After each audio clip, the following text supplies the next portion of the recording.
সন্ত্রাসীদের গ্রেপ্তার সহ জনপ্রতিনিধির বিরুদ্ধে অপপ্রচারের প্রতিবাদে লক্ষ্মীপুরে রামগতিতে বিক্ষোভ মিছিল ও মানববন্ধন অনুষ্ঠিত।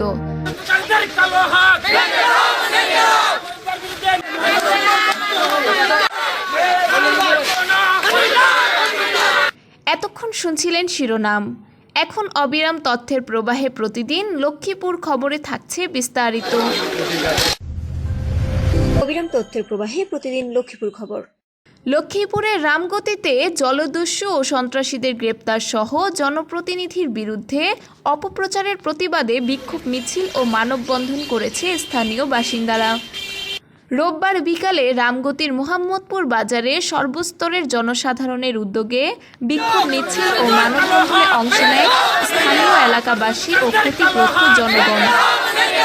রামগতিতে জলদস্যু দমনে যৌথ বাহিনীর টহলের ব্যবস্থা করা সহ তাদের গ্রেফতার ও স্থানীয় জনপ্রতিনিধি ফরিদ মেম্বার বিরুদ্ধে অপপ্রচার প্রতিবাদ জানান তারা। বিরুদ্ধে যে অপপ্রচারটা প্রচার করা হয়েছে সেটা অন্যায়ভাবে প্রচার করা হয়েছে। এদেশের মানুষ, এদেশের ভূমিহীন, এগুলার বিরুদ্ধে সোচ্চার আছে যে যদি অন্যায়কারী যেই হোক তার শাস্তি হোক। তারা এই অপপ্রচারটা মিথ্যা অপপ্রচার দিয়ে তার মান সম্মান ক্ষতি করার জন্য এই অপপ্রচারটা করেছে। মানববন্ধনে বক্তারা বলেন, শেখ ফরিদের কেন মিথ্যা মামলা দিই হরানি করতেছে। এখন আমরা সাংবাদিক জানিয়েছেন কোন ভূমিহীনের হার অত্যাচার অবিচার করছে। আমরা এক এক করে ঘরে ঘরে যান, একটা ভূমিহীনের তাগো নামে কোনো যদি ব্যাক রেকর্ড দেন তাহলে শেখ ফরিদ দোষী, আর নাহলে মিথ্যা মামলা দিই কেন আজ যাইতে রে হরানি করে।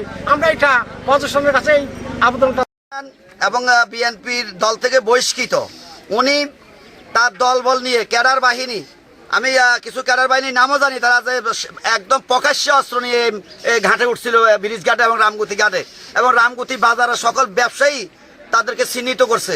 একজন হল সাইফুল ডাকাত, তারপরে ওই যে মাংতা কালা, শামীম, এই জাতীয় অসংখ্য ওই যে হালিম মাঝি সহ বহু ডাকাত আছে। এরা সশস্ত্র মানে আগ্নি অস্ত্র নিয়ে ঘাটে উঠছে।